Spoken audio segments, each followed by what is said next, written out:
안녕하세요. 먼저 하나님께 기도드리겠습니다. 언제나 우리를 사랑하시는 하나님 아버지, 그 크신 은혜 참으로 감사드립니다.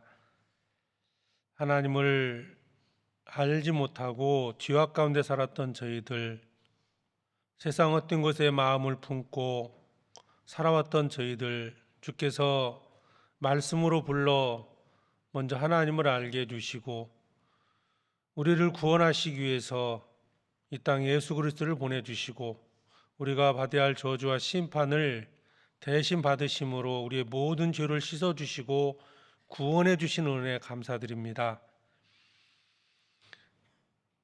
예수님의 십자가의 보혈로 우리의 죄를 사해 주시고 값없이 또 하나님의 자녀 삼아 주심을 감사드립니다. 교회 안에 불러주셔서 주님의 복음 전하는 일에 동참케 해주시고 주의 영광을 위해서 살아갈 수 있는 기회를 주신 것도 감사드립니다. 연약하고 어리석은 저희들 주님의 말씀으로 더욱 교훈해 주셔서 또 마땅히 가야 할 그 길을 걸어가게 해주시옵소서. 연약한 육신으로 인하여 미혹받을 때도 많이 있습니다. 주님께서 함께 해주셔서 말씀으로 또 성령의 인도함을 따라서 하늘의 신령한 것을 바라보며 영원한 상급을 바라보고 남은 때를 살게 해주시옵소서. 오늘도 주일 아침 저희들 말씀 앞에 나왔습니다.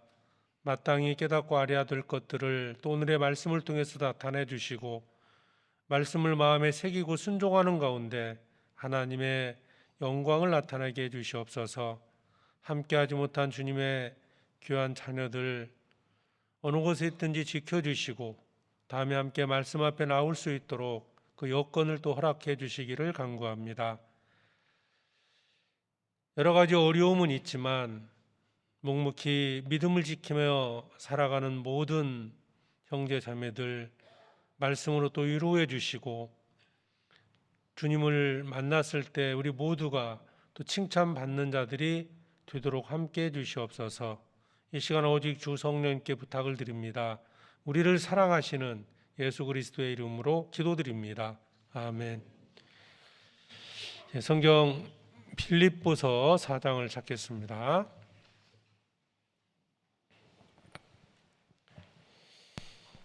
빌립보서 4장 4절입니다.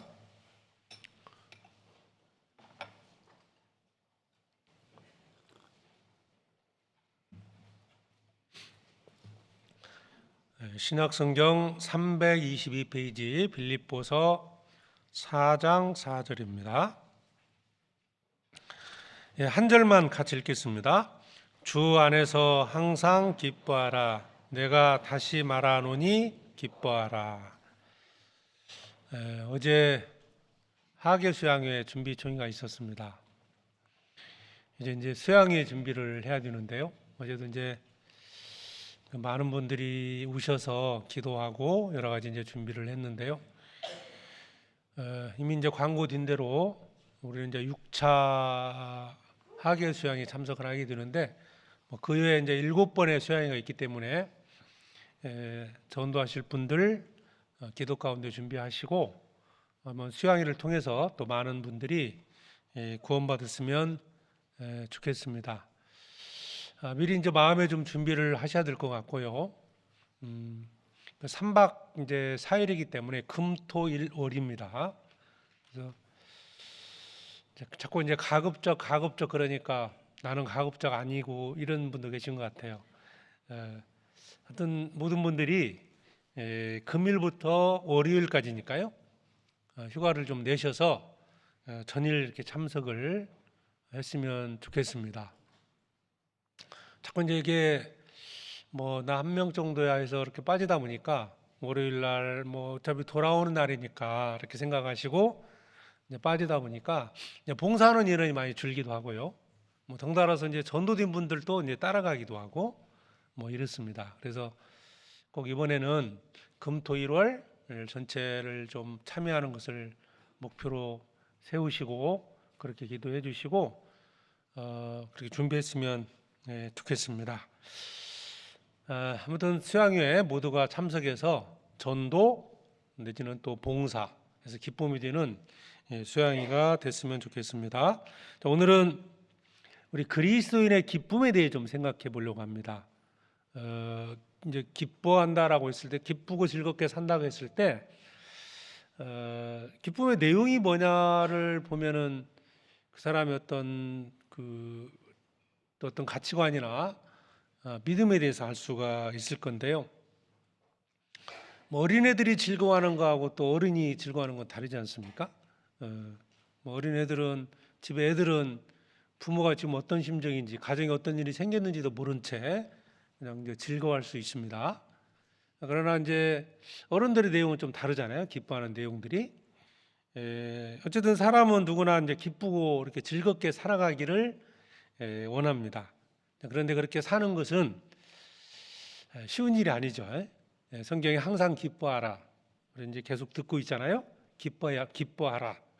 사실 이 기뻐하라는 말씀이 명령인데요. 우리가 이제 기쁨이라는 것이 어떤 수동적으로 어떤 상황이 생기면 이게 즐거워진다. 이런 생각하다 보니까 수동적이라고 볼 수도 있는데, 근데 성경에서 기뻐하라는 명령이거든요. 그럼 그 기쁨을 가질 수 있도록 뭔가를 해내라는 거거든요. 그런 의미로 본다면 기쁨은 내가 열심히 무엇인가를 함으로써 얻어지는 거라고 볼 수 있거든요.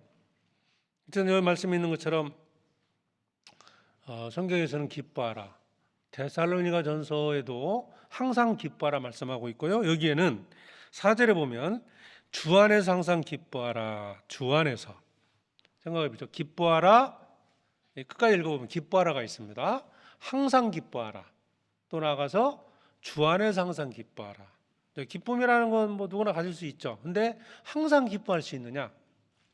더 나아가서 주 안에서 항상 기뻐할 수 있느냐? 이건 좀 다른 문제거든요. 그래서 그리스도인들이 누리는 그 즐거움하고요, 또 불신자들이 누리는 즐거움은 질적이나 어떤 내용면에서 전혀 다르다고 볼 수 있거든요. 그러니까 불신자들은 이 세상에서 얻어지는 것들을 통해서 기쁨을 누린다고 본다면, 우리 그리스도인들은 물론 그것도 우리에게 기쁨이 될 수 있겠죠.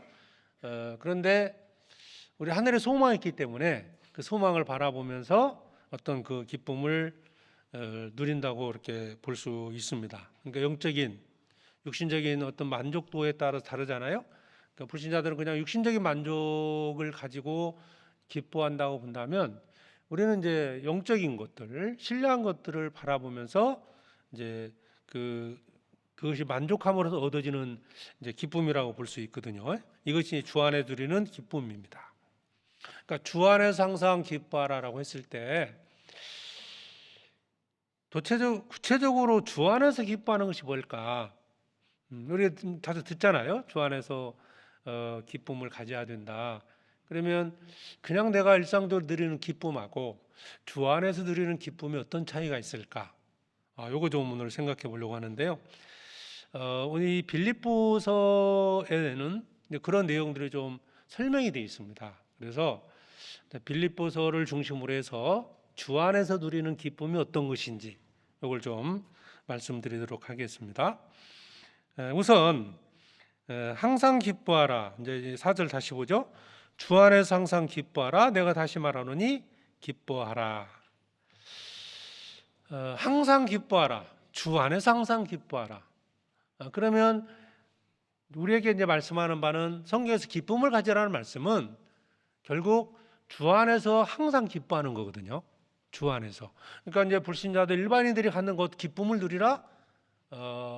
이거 이외에 우리 그리스도인들이 듣게 할 그 기쁨이라는 것은 주 안에서 기뻐하는 거거든요. 그러면 주 안에서 기뻐하는 것이 뭘까? 이걸 알아야 이제 주 안에서 기뻐하기 위해서 뭔가 내가 행하지 않겠어요? 주 안에서 기뻐하는 게 뭘까? 몇 가지를 이제 생각해 볼 수 있는데, 주님에 대한 어떤 소망을 갖고 기뻐하라, 이런 의미도 되고요. 주 안에서 기뻐하라는 의미는 우선은 내가 구원을 받았잖아요. 그러니까 구원받은 어떤 기쁨, 그리고 하나님 약속하신 천국에서 얻게 되는 영광, 이제 그런 소망을 이제 바라보면서, 그러니까 구원의 은혜와 상급에 대한 소망을 바라고 또 기뻐하라, 그런 의미도 되고요. 또 주 안에서 기뻐라는 의미가 주님 말씀에 이제 순종하는 가운데서 그 안에 기쁨을 누리라는 이제 의미도 든다는 겁니다. 하나님을 의지하고 말씀에 순종하면서 살아가는 가운데 얻어지는 어떤 기쁨, 이게 이제 주 안에서 기뻐하는 것입니다. 근데 이 주 안에서란 이 단어를 통해서, 이 수식어를 통해서 사용된 그 성경 말씀들이 몇 개 있는데요. 그 중에 하나가 주 안에서 순종하라는 말씀이 있거든요. 부모에게 순종해야 되잖아요. 근데 에베소서에 보면은 여기 에베소서 이제 바로 앞에 있으니까 한번 찾아볼까요? 에베소 6장 1절에 보면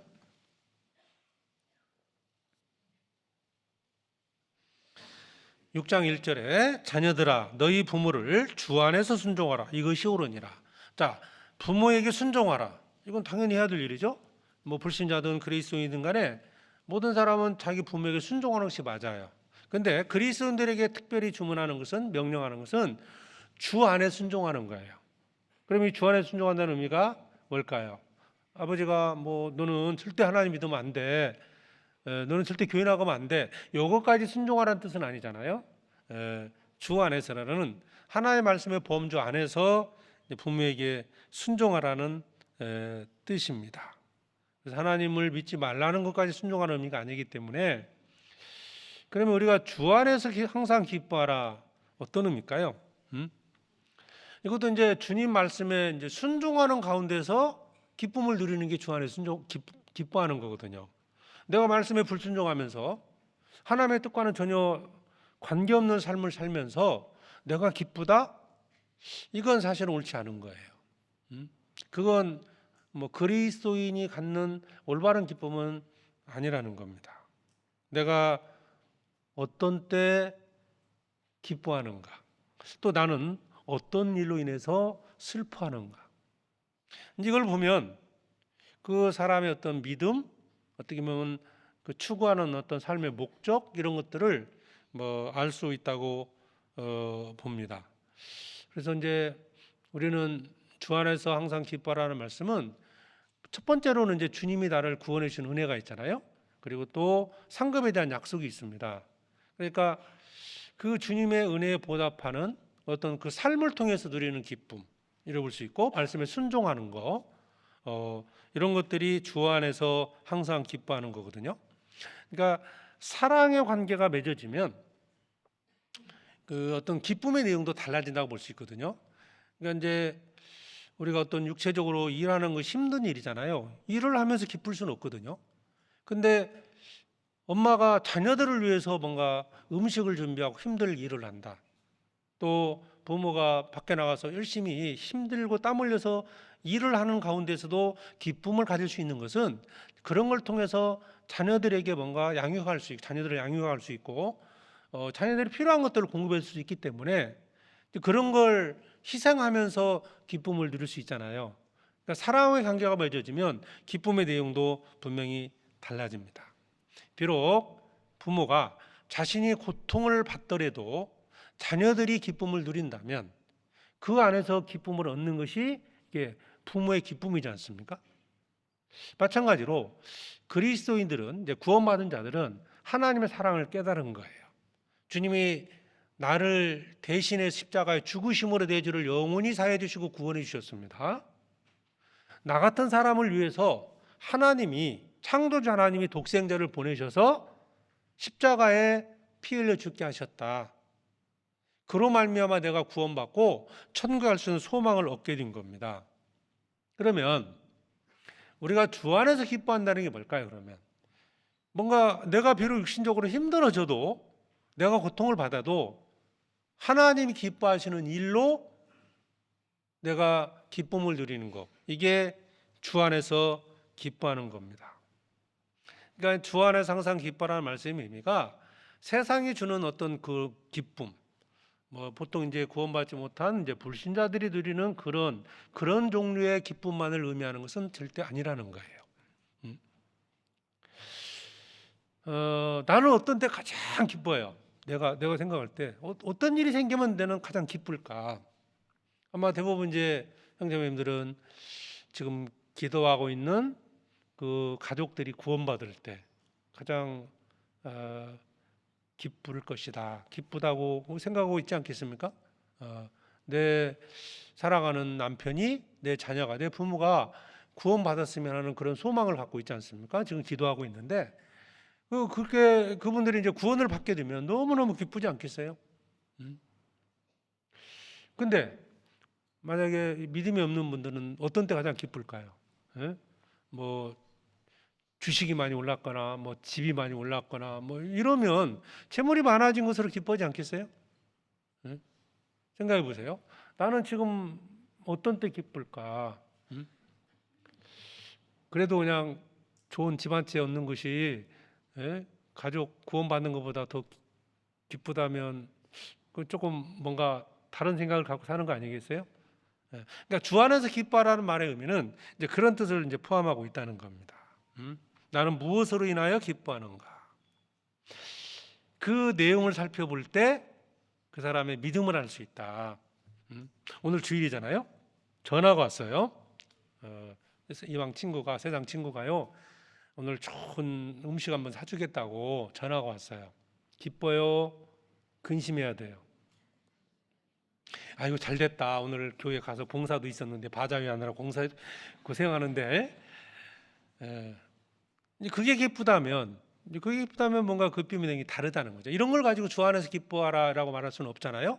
주 안에서 기쁨을 누린다는 것은 하나님과 관련되어 있는 거잖아요. 나를 구원해 주신 주님과 관련이 있는 겁니다. 아까 수양의 말씀을 드렸는데, 수양에 참석하는 것이 기뻐해야 될까요? 수양이 기간 동안에 여행 가는 게 기뻐해야 될까요?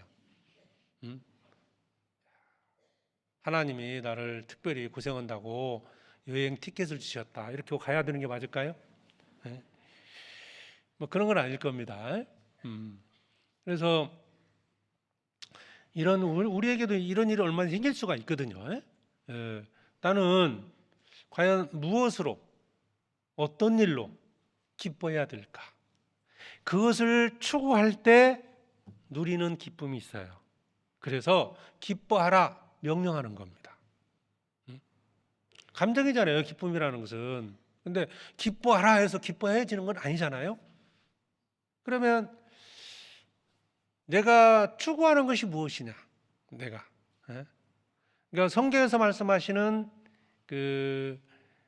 기쁨, 주 안에 들어있는 기쁨이 무엇인가를 알고 내가 적극적으로 그 일을 행함으로써 얻어지는 기쁨이 있어요.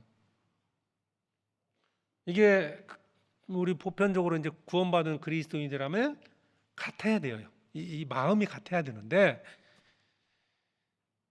수양에 참석하는 것이 괴롭고 전도 집회에 참석하는 것이 괴로워요. 근데 세상에서 친구들 만나서 이야기하는 게 즐겁고 여행 가는 게 너무너무 기쁘고, 그러면 소속이 좀 이게 좀 수상한 분들이에요. 그렇지 않습니까? 자, 그러면 다시 빌립보서로 가보죠. 빌립보서 4장 4절에, 빌립보서 4장 4절입니다. 주 안에서 항상 기뻐하라. 내가 다시 말하노니 기뻐하라. 네, 바울 사도의 서신입니다. 자, 이 빌립보서는 아는 것처럼 바울 사도의 옥중 서신입니다. 옥중에서 기록한 말씀인데, 자, 감옥에서 빌립보 교회 성도들에게 명령하는 거잖아요. 주 안에서 항상 기뻐하라, 기뻐하라는 거예요. 그러면 바울 사도는 옥중에서 기쁨을 누렸을까요? 괴로웠을까요? 자신이 기쁨을 누리지 못하면 상대방에게 뭐 기뻐하라 이렇게 말할 수는 없을 겁니다. 실제 바울 사도는 기쁨 가운데 있었던 거예요. 그러면서 이제 빌립보 교회 성도들에게 권고하는 겁니다. 주 안에서 항상 기뻐하라, 기뻐하라. 실제로 바울 사도는 기쁨을 누렸다고 되어 있는데요. 그 밑에 10절에 보면 내가 주 안에서 크게 기뻐함은, 그랬죠? 내가 주 안에서 크게 기뻐했다라고 되어 있습니다. 자, 옥중 서신입니다. 옥중에서 기록한 거예요. 그러면 실제로 바울 사도는 옥중에서 기쁨을 누리고 있었고, 자, 구원받고 나서부터 지금 옥중에 있는 이 순간까지도, 그리고 순교를 당하는 그 시간까지도 바울 사도는 주 안에서 기쁨을 누렸던 분입니다. 자, 그러면 바울 사도가 어떤 것을 기쁨으로 누렸을까 하고 빌립보서에 설명이 좀 되어 있거든요. 우리가 전체적으로 다 알 수는 없지만 이 빌립보서에 기록된 내용을 중심으로 해서 이 주 안에서 기뻐하는 것이 구체적으로 어떤 것인지를 좀 살펴보겠습니다. 그러면서 우리 각자 자신과 한번 비교를 해보세요. 나는 이 일로 인해서 정말 기쁜가? 자, 첫 번째가 무엇으로, 바울 사도는 어떤 때 무엇으로 기뻐했을까? 빌립보서 1장을 찾겠습니다.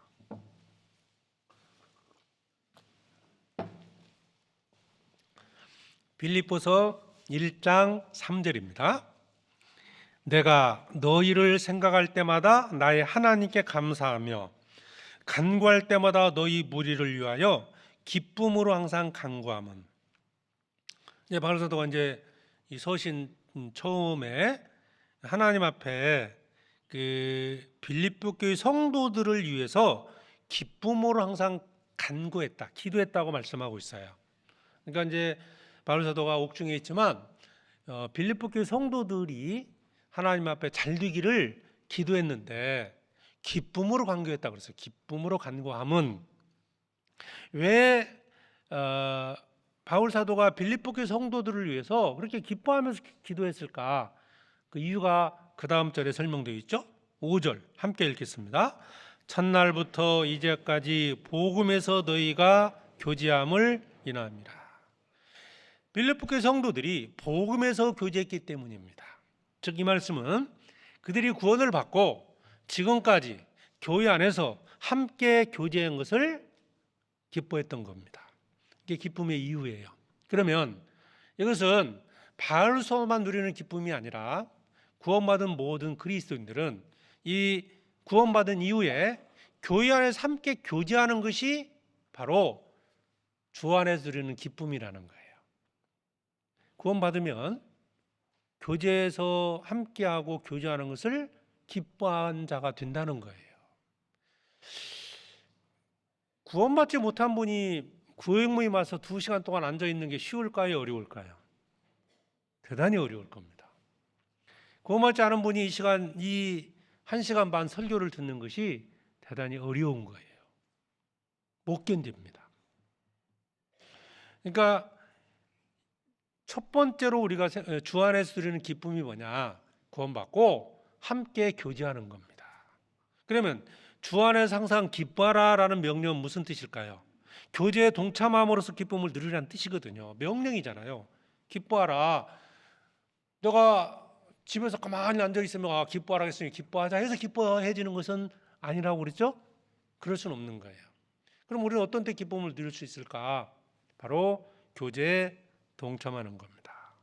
바울 사도는 그들과 함께 교제하면서 기쁨을 누렸던 거예요. 그래서 그들에게 기뻐할 것을 권고하고 있는 겁니다. 즉, 첫 번째로 교제에 동참해서 복음에서 너희가 교제함을 인함이라. 이유죠, 이유.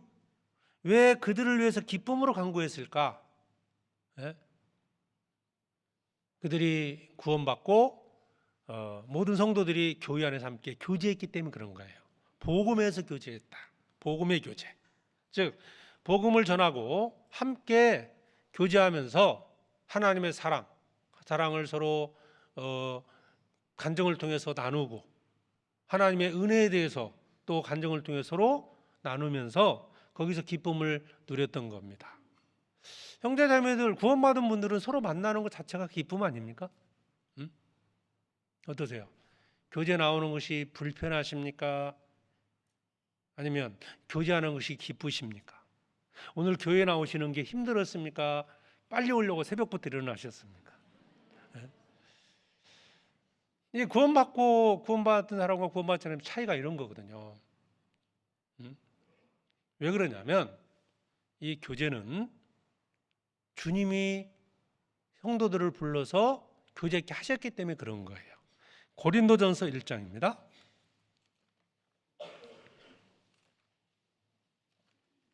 고린도전서 1장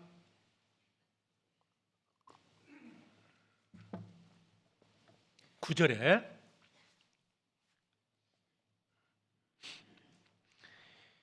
고린도전서 1장 9절 같이 읽겠습니다. 너희를 불러 그의 아들 예수 그리스도의 우리 주로 더불어 교제케 하시는 하나님은 미쁘시도다. 너희를 불러, 부르신 분이 누구예요? 주님이십니다.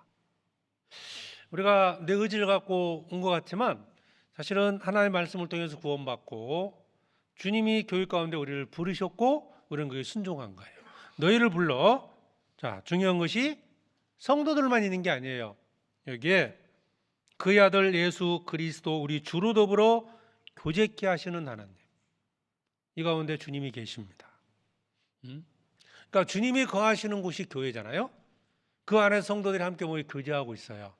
요거 자체가 바로 기쁨이 드는 것이 그리스도인들입니다. 그러면 주 안에서 항상 기뻐하려면 어떻게 해야 될까요? 교제 가운데 적극적으로 참여하는 거죠. 그리고 실제로 그 안에 기쁨을 누리는 게 맞는 거예요. 시험을 해보세요. 내가 교제 나가면 나갈수록 힘들어진다. 교제 나가면 나갈수록 기쁨이 생긴다. 말씀드린 것처럼 내 신분을 나타내는 겁니다. 그게 불신자들, 구원받지 못한 자들이 지속적으로 한두 번은 참여할 수 있겠죠. 근데 지속적으로 교제 가운데 있는 게 어려운 거예요. 어떤 이유를 들어서든지 교제에서 멀어지려고 합니다. 교회 나오기 힘들면요, 오늘 주일 아침에 누가 전화 안 오나 이런 자꾸 전화 기다립니다.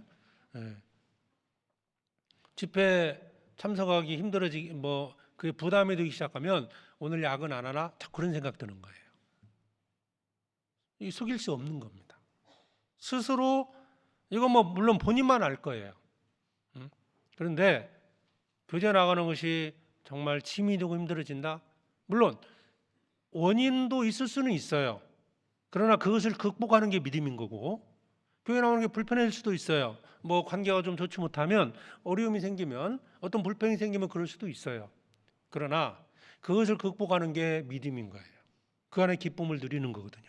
정상적인 가정이라면 집에 일 끝나고 집에 들어가는 것이 기쁨이 돼야지, 갈 때마다 괴롭게 막 집에 들어가면 이게 정상적인 가정이겠습니까? 그렇지 않잖아요. 그러니까 교회에 참석하는 것 자체가 기쁨이 되는 거다. 여기서 이것이 주 안에서 누리는 기쁨입니다. 성도들과 만나 교제하는 기뻐야지. 믿지 않는 자들과 만나는 게 더 즐겁고, 나는 교회에서 상처받고 친구 만나서 위로받는다고. 뭐가 이상하지 않습니까 이게? 세상에 상처받은 것을 교회 안에서 위로받는 게 맞지 않습니까? 말씀을 통해서 또 교제를 통해서 위로받는 게 맞거든요. 빌레몬서 한 번 더 보시죠. 빌레몬서. 자, 히브리서 앞에 빌레몬서 1장 7절입니다. 신약 351페이지.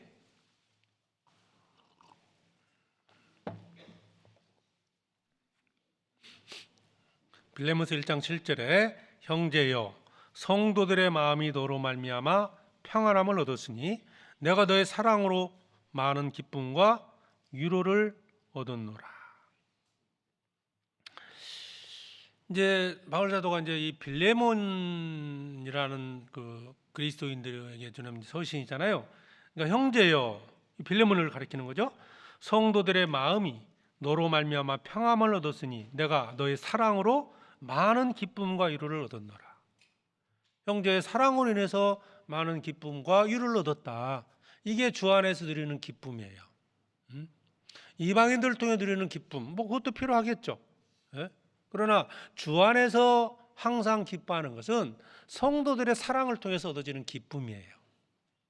내가 그런 사랑을 베풀고 나도 그런 사랑을 받아야 한다는 거죠. 그게 교제 아닙니다. 교회라는 거예요. 개인적으로 어떤 불편함이 있다고 해서 그렇다고 세상에서 이런 기쁨을 누릴 수는 없는 겁니다. 복음의 교제, 믿음의 교제라고 되어 있는데요. 여기 보면 그 7절에 성도들의 마음이, 그리고 6절 보면요. 6절 이로써 내 믿음의 교제가 우리 가운데 있는 선을 알게 하고 그리스도에 미치도록 역사하느니라. 믿음의 교제라고 되어 있죠. 아까 빌립보서에서는 복음의 교제라고 되어 있습니다. 이 복음의 교제는 교회 안에서 복음을 전하면서 교제하는 것을 의미한다면, 이거 이제 좀 더 성도들의 어떤 사랑, 성도들끼리 어떤 사랑하고 교제하는 것을 의미하는 거예요. 그러니까 이걸 통해서 우리는 기쁨을 누리는 거예요. 이게 주 안에서 기뻐하는 겁니다. 자, 그런데 신앙생활을 하면서 가끔 이제 그런 이렇게 이제 질문을 받거든요. 이제 상담을 하는 분들 중에서 이제 상담을 하게 되는데, 교제 나오는 게 자기는 너무너무 어떤 경우는 힘들다. 물론 개인적으로 어떤 상처가 있기 때문에 그럴 수는 있어요. 물론 그것이 잠시 그런 마음을 가질 수는 있습니다. 그런데 하나님이 주시는 기쁨과 평안을 얻으려면 어쨌든 교회 안에서 얻는 거예요. 세상에 주는 건 아니거든요. 그러면 내가 그것이 나를 시험하는 거다라고 여기고 적극적으로 교제에 동참하면서 하나님이 주시는 그 기쁨을 얻어야 되거든요. 근데 자꾸 단절하고 멀어지려고 그래요. 그러면 어디서 기쁨을 얻겠습니까? 어디서? 교회 안에서 주님이 주시는 게 있잖아요. 이게 주 안에서 주는 기쁨입니다. 그런데 자꾸 세상에 나가서, 그러니까 마음을 바꾸셔야 돼요. 태도를 바꿔야 됩니다. 우리 모두가 먼저는 여기서 말하는 빌레몬처럼 행해야 된다. 내 믿음의 교제가, 그 다음에 너로 말미암아 평안을 얻었다. 너의 사랑으로 많은 기쁨과 위로를 얻었다. 내가 누군가로부터 그런 기쁨과 위로를 얻기 전에 내가 다른 성도들에게 기쁨과 위로를 줄 수 있는 사람이 먼저 돼야 돼요. 자꾸 나는 그런 행위를 하지 않으면서 기쁨과 위로를 얻고자만 합니다. 그러면 반드시 그런 경우에는 시험에 넘어질 수 있어요. 그것만 지나치게 바라잖아요. 기쁨과 위로를 주는 사람이 나타나는 게 아니라 자꾸 넘어지게 하는 사람이 자기 앞에 설 수 있거든요. 그러다 보니까 점점 교제가 어려워지는 겁니다.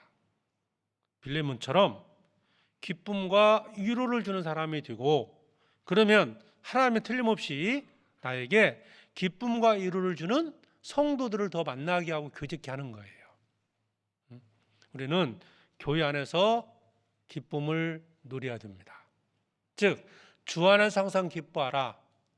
교회 안에 적극적으로 참여하라. 그러면 그 기쁨을 항상 누릴 수 있다. 그런 의미입니다. 적극적으로, 능동적으로 기쁨을 찾아야 됩니다.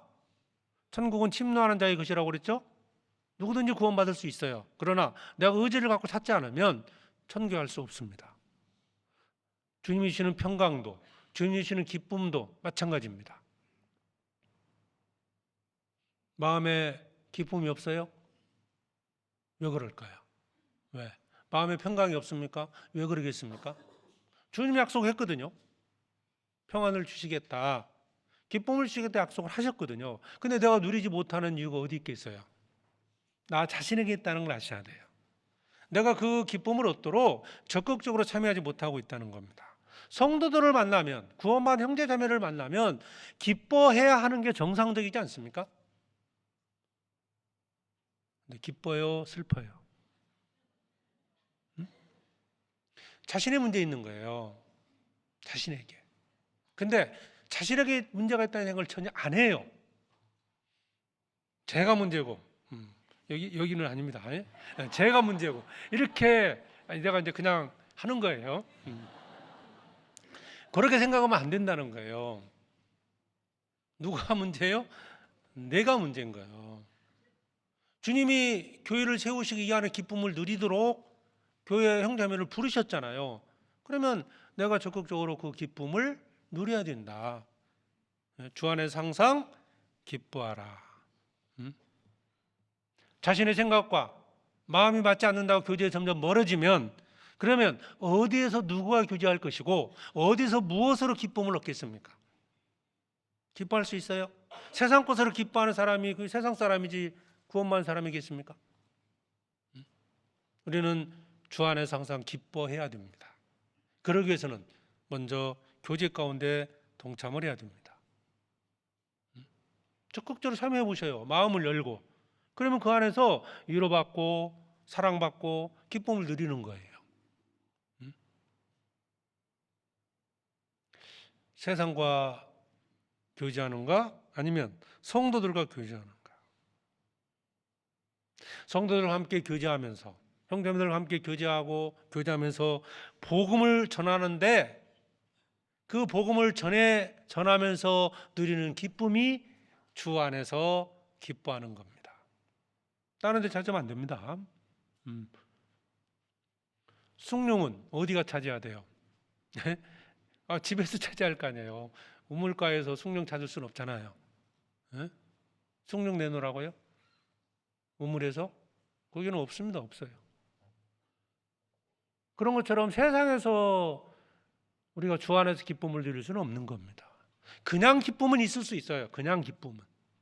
우리가 육신적으로 좀 만족이 되면 기쁠 수 있잖아요. 자녀들이 잘 돼도 기쁠 수 있고 뭐 보너스를 받으면 더 기뻐할 수도 있고 건강해지면 기뻐할 수 있고 뭐 이런 것도 기쁨이죠. 그러나 주 안에서 항상 기뻐하라. 이게 주님의 명령이고 주 안에서 누리는 기쁨은 교제 안에서만 가능한 겁니다. 그 주 안에서 누리는 기쁨이 이 세상에 있는 모든 어려움들을 극복할 수 있는 거예요. 그래서 우리가 조금 있으면 이번 주인가요? 이번 주부터 같은 월드컵을 합니다. 축구 하잖아요. 한국 사람은 누구 응원할까요? 한국 응원할 거 아니에요. 다른 나라 이기는데 야 소리 지르고 기뻐하면요. 어느 나라 사람이에요? 그 나라 사람일 거예요. 그러니까 우리는 우리 소속이 하늘의 시민권을 가진 자들이고 우리 신분 자체가 하나님의 자녀들 아닙니까? 천국 시민이에요. 천국 시민은 천국 시민들과 만나서 그 안에서 기쁨을 누리고 함께 웃고 우는 것이 우리 아니겠어요? 그래서 주 안에서 기뻐하는 것은 성도들과 복음의 교제에 동참하고 교제 안에서 함께 웃고 우는 것. 이게 주 안에서 누리는 기쁨입니다.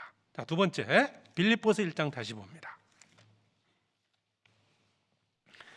빌립보서 1장 18절에 사도 바울이 또 기뻐했던 게 나옵니다. 빌립보서 1장 18절 그러면 무엇이뇨 유임으로 하나 참으로 하나 무슨 방도라든지 전파되는 것은 그리스도니 이로써 내가 기뻐하고 또한 기뻐하리라. 기뻐하고 기뻐하리라 반복했죠. 너무너무 기쁘다. 뭐가요? 그리스도가 전파되는 거예요. 그럼 주 안에서 누리는 기쁨 두 번째가 뭐예요? 복음이 전해지는 곳에 일어난 기쁨입니다. 그러면 그 기쁨을 누리려면 내가 전도를 해야 돼요. 내가 전도하지 않고는 그 주 안에서 누리는 기쁨을 얻을 수 없잖아요. 또 전도하는 일에 동참을 하는 거예요.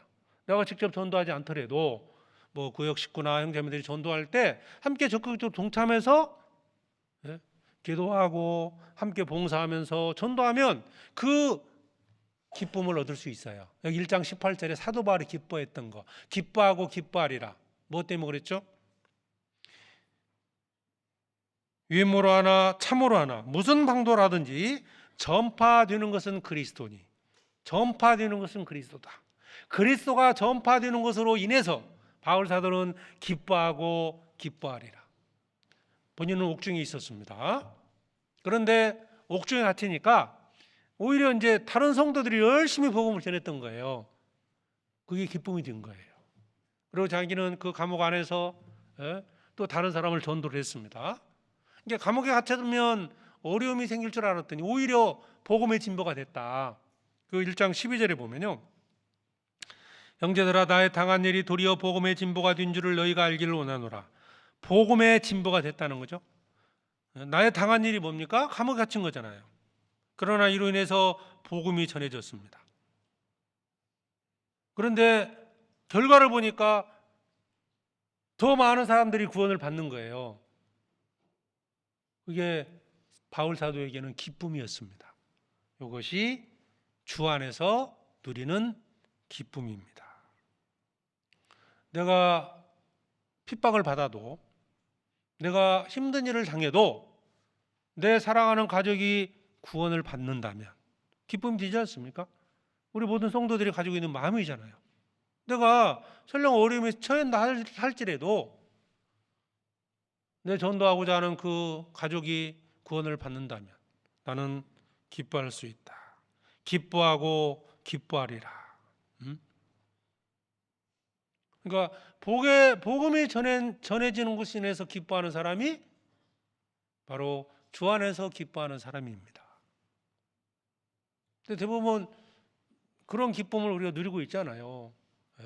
크게 보면 이제 뭐 전도 집회 때 함께 모여서 기도하고 봉사함으로써 또 누군가 구원받는 것을 보고 기뻐하고, 또 구역에서 한 영혼 누군가 전도할 때 구역 식구들이 모여서 함께 기도하고 봉사하고 뭔가 많은 걸 준비해서 말씀을 듣고 해서 구원받게 하잖아요. 그때 막 구원받으면 서로 기뻐하고, 이게 주 안에서 누리는 기쁨이에요. 그러면 주 안에서 항상 기뻐하려면 어떻게 하면 돼요? 전도하는 일에 동참하는 거예요.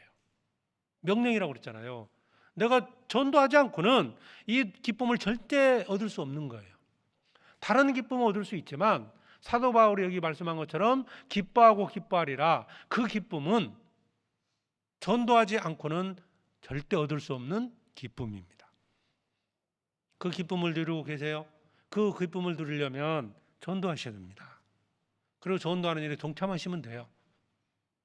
또 수양회 앞두고 있죠? 수양회 동참해서 함께 봉사하고 기도하는 가운데서 그 누군가 구원을 받고 기뻐하는 걸 보면 나도 기쁘잖아요. 저도 이제 뭐 상담을 하면서 좀 이제 결과를 듣거든요. 첫날 상담했던 분이 계속 이어지기도 하고, 결과를 이제 저도 궁금해서 묻기도 하고, 그런 가운데서 그분이 구원받았다. 저도 궁금해져요. 그러니까 침례 받는데도 이제 가서 보고 싶은 거예요. 야, 이분이 구원받았으니까 침례를 받는다 하니, 그래서 그분이 어떤 표정일까 이런 게 궁금한 거예요. 그것도 동참을 하게 되고. 이게 힘들었지만, 우리가 수양이가 3박 4일간 힘들었지만 결국 어떤 그 구원받는 모습을 보고 그리스도가 전파되는 걸 통해서 기쁨을 누릴 수 있잖아요. 주 안에서 항상 기뻐할 수 있는 것은 항상 전도해서 구원의 역사가 나타나면, 교회 복음 전해진 일에 항상 내가 관심을 갖고 기도하면 기쁨을 누릴 수 있는 거예요. 이번 한 주간 누가 말씀을 들었는지 전혀 모르는 상태에 있다. 그런 기쁨 누리겠습니까? 뭐 이제 기도 부탁이 올라오고 누가 말씀을 듣고 이게 올라오지 않습니까? 그러면 최소한 내가 거기에 관심을 갖고 기도하면 결과도 듣죠? 내가 기도했는데 누군가 구원을 받았어요. 어떤 자매님 남편이 구원을 받았다, 부모님이 구원을 받았다, 자녀가 구원받았다, 이걸 듣잖아요. 그때 내 안에 기쁨이 생기지 않습니까? 그러면 이게 주 안에서 누리는 기쁨이 되는 겁니다. 바울 사도가 여기에 있는 것처럼 기뻐하고 기뻐하리라, 감옥에 갇혀 있었음에도 불구하고 기뻐했죠. 자, 사도행전 20장을 찾아보죠. 사도행전 20장 24절입니다.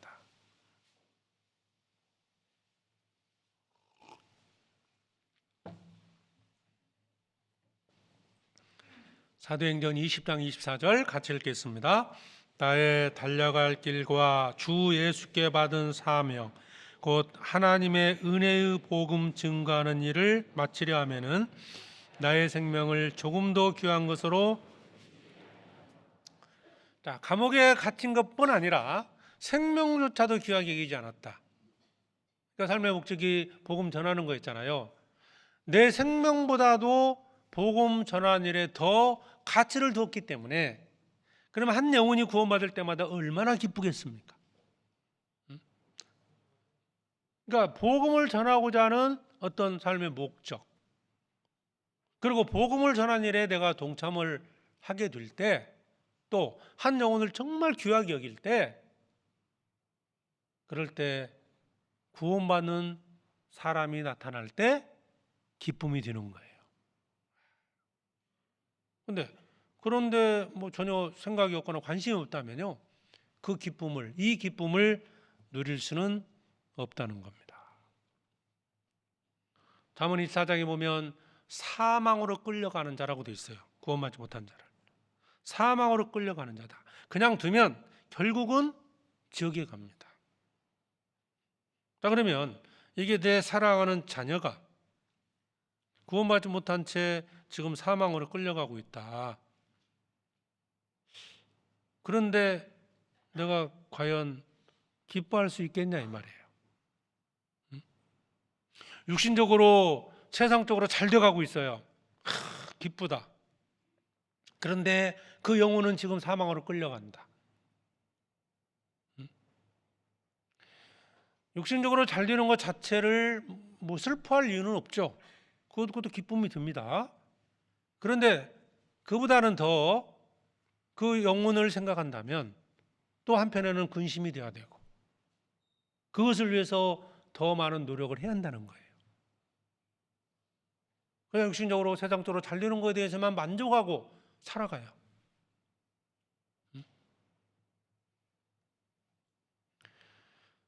주 안에서 기쁨을 누리려면 두 번째죠, 복음을 전하는 일에 동참하는 거다. 바울 사도처럼 은혜의 복음 증거하는 일을 마치려면 나의 생명을 조금 더 귀한 것으로 여기지 않는다. 생명보다도 복음 전하는 일에 더 가치를 두고 있습니다.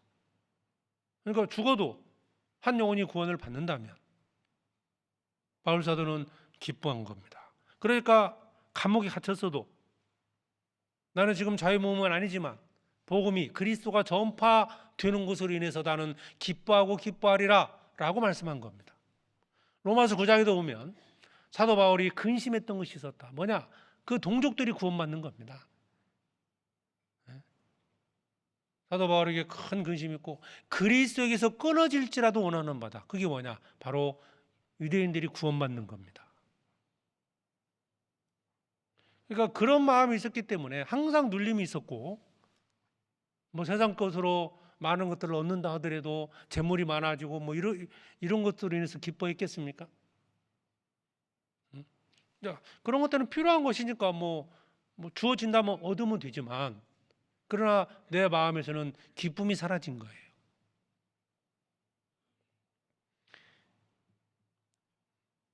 그래서 그러한 기쁨을 얻기 위해서는 내가 기도하고 노력해야 됩니다. 그렇죠? 기뻐하라. 그러려면 그 얻기 위해서 내가 노력을 해야 돼요.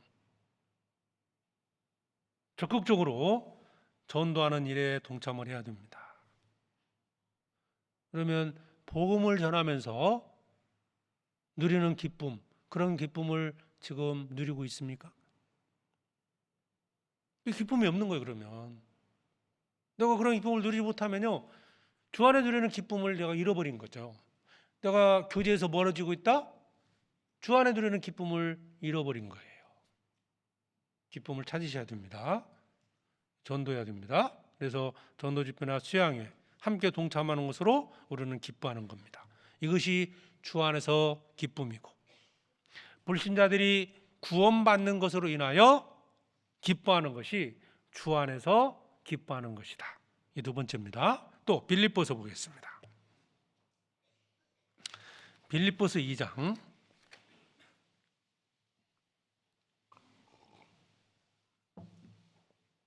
3절입니다. 아무 일에든지 다툼이나 허영으로 하지 말고 오직 겸손한 마음으로 각각 자기보다 남을 낫게 여기고 각각 자기를 돌아볼 뿐더러 또한 각각 다른 사람들을 돌아보아 나의 기쁨을 충만케 하라. 나의 기쁨을 충만케 하라. 바울 사도가 기쁨이 충만해지는 게 뭐냐? 물론 여러 가지 말씀을 했지만 이제 간략하게 설명을 드린다면 다른 사람들을 돌아보라는 거죠. 이 겸손한 마음이 필요한 거죠. 다른 사람을 돌아보아 다른 사람을 위해서 헌신하고 타인을 위해서 헌신할 수 있는 것.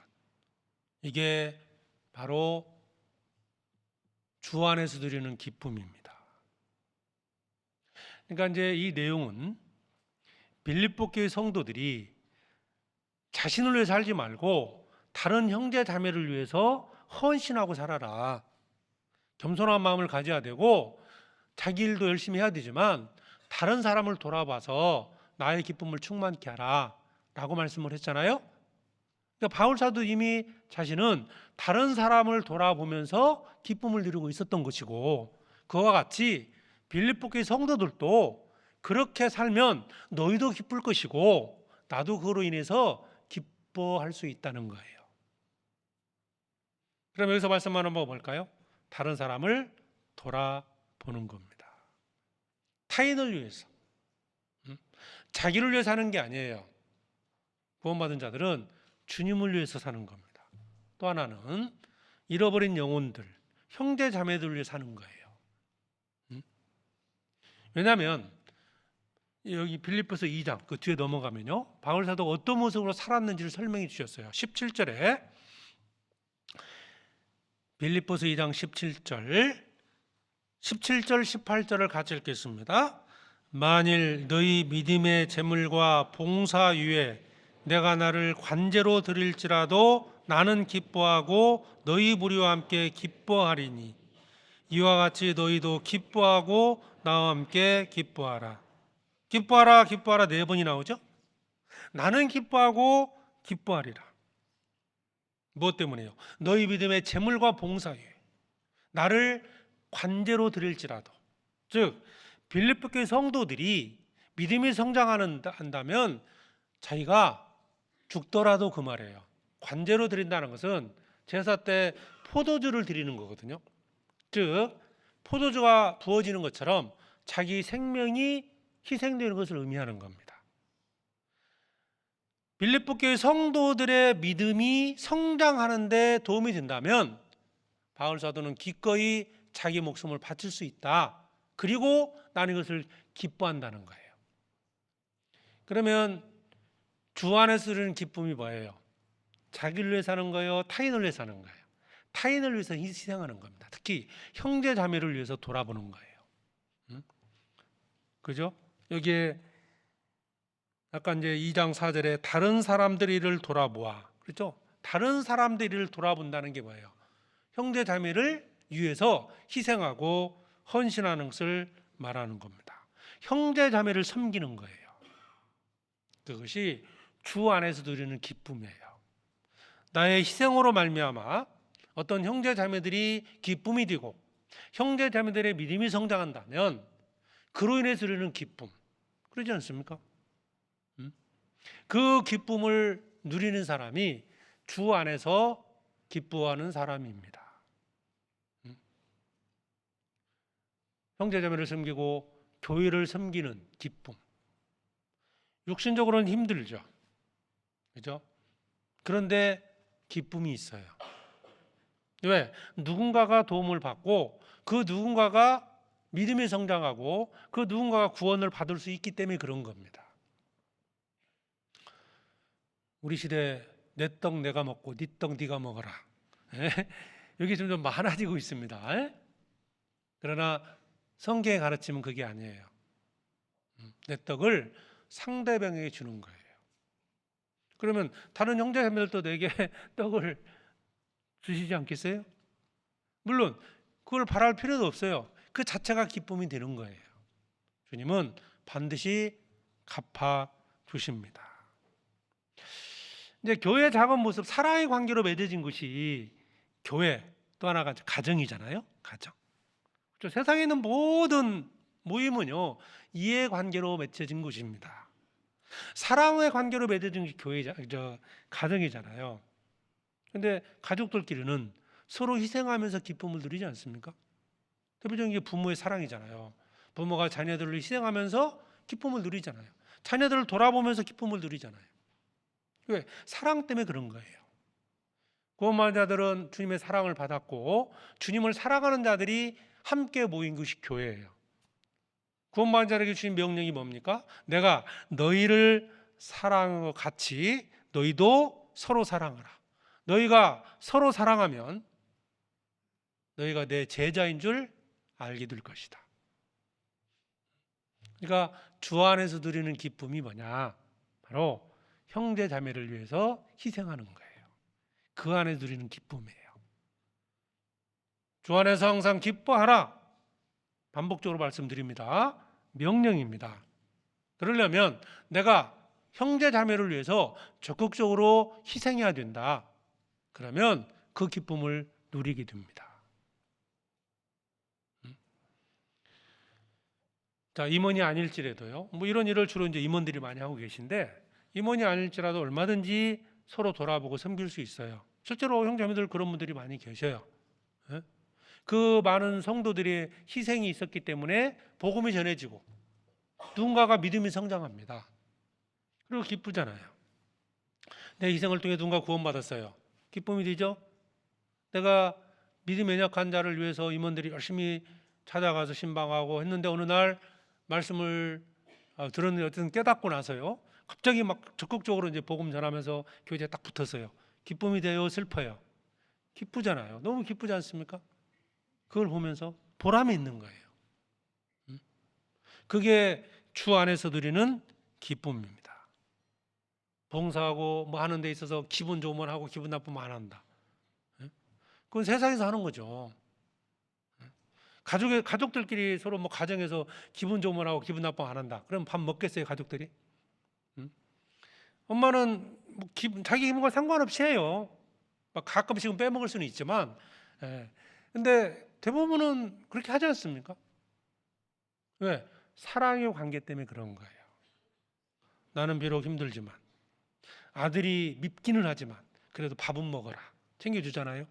그 안에 기쁨이 생기는 거예요. 밥마저 안 주면 더 불편해지는 거예요, 부모는. 구원받은 사람들이 그런 태도로 살아갈 때, 그 안에서 기쁨을 얻게 될 때, 이게 주 안에서 항상 기뻐할 수 있는, 즉 주 안에서 누리는 기쁨입니다. 그래서 빌립보서 4장도 한번 또 보시죠. 4장 1절에 그러므로 나의 사랑하고 사모하는 형제들, 나의 기쁨이요 면류관인 사랑하는 자들아, 이와 같이 주 안에 서라. 자, 나의 기쁨의 면류관인, 면류관에 자꾸 생각을 많이 하실 수도 있는데요. 더 중요한 단어가 기쁨입니다. 나의 기쁨이요. 성도들은 나의 기쁨이고 훗날 영광이 주어지는 거예요. 면류관이 주어지는 겁니다. 내가 어떤 누군가를 전도해서 구원을 받았다. 결국 나의 면류관이 될 겁니다. 상급이 될 겁니다. 내가 희생을 통해서 어떤 형제 자매가 세워졌어요. 그게 훗날 상급이 될 거예요. 그런데 천국 가기 전에 이 땅에서 그 성도들이 나의 기쁨이 되는 거예요. 나의 기쁨이요 나의 면류관인 사랑하는 자들아. 성도들이 나의 기쁨이 되는 겁니다. 내가 누군가에게 형제자매를 섬김으로써 그 성도가 성장하고 어떤 시험에서 벗어나고 기도해 줌으로써 그 고난을 이겨내고 그래서 주님을 섬기는 자가 됐다. 나에게 큰 기쁨이 되지 않습니까? 그게 주 안에서 누리는 기쁨입니다. 자, 그러면 주 안에서 항상 기뻐하기 위해서 우리가 적극적으로 해야 될 일 중에 하나가 뭡니까? 형제자매를 위해서 희생하는 거예요. 오늘 바자회하죠. 희생하는 방법 뭔지 아시겠죠? 사서 드리는 거예요. 내 떡만 사지 말고 떡도 팔던데 아까 보니까 내 떡만 사지 말고요. 떡 사서 형제들에게 드릴 때 서로가 풍성해지지 않겠습니까? 그러니까 무엇인가를 내가 형제 자매를 위해서 희생할 수 있는 그런 사람이 그런 형제 자매들이 기쁨을 누리는 거예요. 주 안에서 항상 기뻐하라. 항상. 그것도 항상. 쉽지 않잖아요. 항상. 내가 항상 누군가를 위해서 기도하고 있다면 그 기쁨을 누릴 수 있는 거예요. 내가 항상 교제 가운데 거하고 있다면 항상 기뻐할 수 있습니다. 내가 항상 누군가를 위해서 헌신하고 있다면 항상 기뻐할 수 있는 거예요. 그것도 주 안에서입니다. 주님 안에서. 형제 자매를 영접하고. 그래서 여기 또 찾아보자. 빌립보서 안에서 이제 우리가 좀 찾아보자고 그랬으니까 2장 28절을 보겠습니다.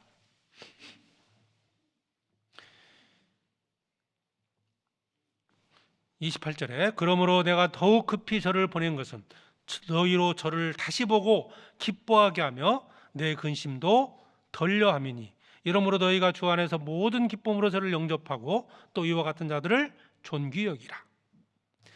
에바브로디도가 좀 육신의 질병이 걸렸어요. 병이 걸렸는데 그것 때문에 이제 빌립보의 성도들이 근심하고 있었던 거예요. 그러니까 이 에바브로디도를 빨리 이제 그 빌립보의 성도들에게 보낸 거예요. 왜?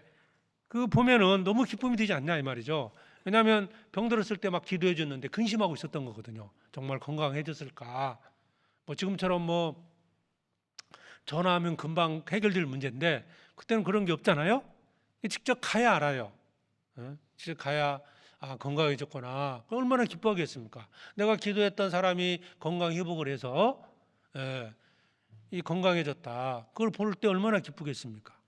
우리 교회 안에서도 여러 가지 이제 뜻하지 않은 어떤 질병이 생기기도 하고 그러잖아요. 성도들이 함께 기도해주고 있지 않습니까? 근데 그 형제 자매가 건강을 회복했다 얼마나 기쁘겠냐고. 기도했던 분들은, 염려했던 분들은 그 기쁨을 누리는 거예요. 그런데 그걸 전혀 모른다. 그런 기쁨을 누릴 수가 없다는 거예요. 여기도 그 기쁨의 이유가 바로 건강하지 못했던, 병들었던 에바브로디도가 건강을 회복을 했습니다. 다시 빌립보 교회 성도들을 만날 때 그 빌립보 교회 성도들이 그를 위해서 기도했기 때문에 기쁨이 된다는 의미로 말씀한 겁니다.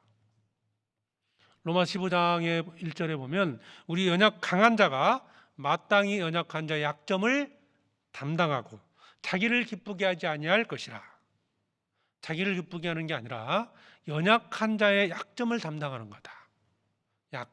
약점이라고 그랬죠? 약점이 있기 때문에 나를 힘들게 하는 거예요. 그렇죠? 장점이 나를 힘들게 하는 게 아닙니다. 상대방의 약점이 나를 힘들게 한다. 때로는 기분을 상하게 할 수도 있고 불쾌하게 만들 수도 있어요. 그런데 성경은 강한 자가 마땅히 연약한 자의 약점을 담당하고 자기를 기쁘게 하지 아니할 것이라.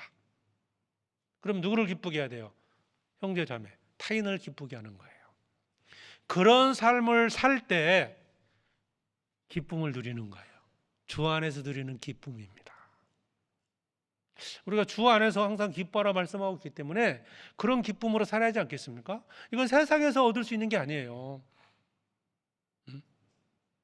그래서 이 서로 섬기고 돌아보는 것. 사실 교회 안에는 그런 분들이 많이 계셔요. 본인은 막 좀 힘들고 육신적으로 지치고 힘들지만 누군가를 희생하고 있거든요. 그 희생을 통해서 누군가가 도움을 받아요. 그리고 그분이 막 믿음이 성장해 가요. 그럴 때 그 마음에 정말 즐거움이 생기는 거거든요. 힘들었다가 아이고 못하겠다 했다가도 그걸 보고 다시 힘을 얻는 거예요. 그게 주 안에서 누리는 기쁨입니다. 그리고 또 네 번째로 빌립보서 2장 13절입니다. 빌립보서 2장 13절.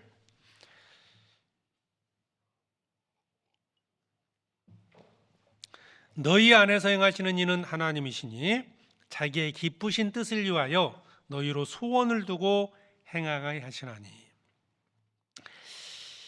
이게 자기의 기쁘신 뜻, 하나님이시죠? 하나님의 기쁘신 뜻이란 말이 나옵니다. 그러면 자기의 기쁘신 뜻이 뭘까? 바로 하나님의 어떤 선한 기쁨이라고 볼 수 있어요. 그러니까 이 말씀을 좀 설명을 하려면요, 너희로 소원을 두고, 그렇죠? 너희로 소원을 두고 행하게 계시나니. 하나님께서는 우리에게 소원이 있어요. 나를 통해서 이루고자 하는 일이 있습니다. 교회를 통해서 계획한 일들이 있죠. 하나님께 이스라엘 민족을 통해서 계획한 일이 있습니다. 하나님은 세상 모든 사람을 만드신 목적이 있어요. 그 뜻을 이루기 위해서 행하는 일이 있다는 거예요. 이걸 좁히고 좁혀서 나에게도 있고 교회 안에도 있다는 거예요. 자기의 기쁘신 뜻을 위하여 너희로 소원을 두고 행하게 하신다. 자, 첫 번째가 뭐예요? 하나님의 선하신 뜻이 있다는 거예요. 그 뜻을 이루기 위해서 우리 각자에게 소원이 있고 그리고 그것을 행하게 하신다는 거예요. 그러면 우리는 그 하나님의 선하신 뜻을 알고 그 뜻에 순종하는 것. 내가 순종해 갈 때 하나님의 뜻이 이루어질 때 하나님 기뻐하시고 그 기뻐하는 모습을 통해서 내가 기뻐하는 것.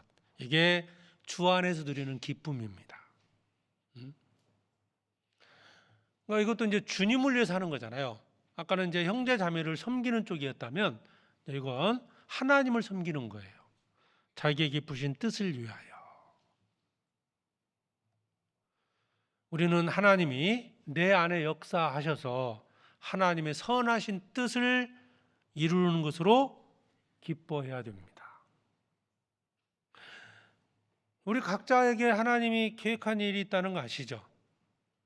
근데 문제는 내가 자꾸 하나님 제가 바빠서요. 저는 제가 할 때 좀 가고요. 자꾸 이러다 보니까 하나님의 뜻이 이루어지지 못한다는 거예요. 그렇지 않습니까? 이스라엘 민족을 통해서 하나님이 계획한 일이 있다는 거 아시잖아요. 아브라함을 통해서, 이삭을 통해서, 요셉을 통해서 계획한 일이 있었거든요.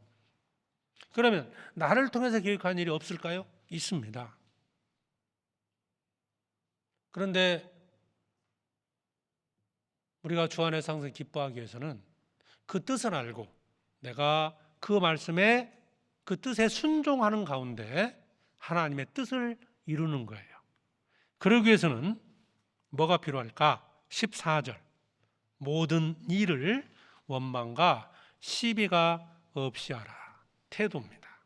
원망과 시비가 없이 하라는 거죠. 하나님을 뜻을 행하는 데 있어서 불평하지 말라는 거죠. 원망, 불평하다 그런 의미죠. 하나님에 대한 원망.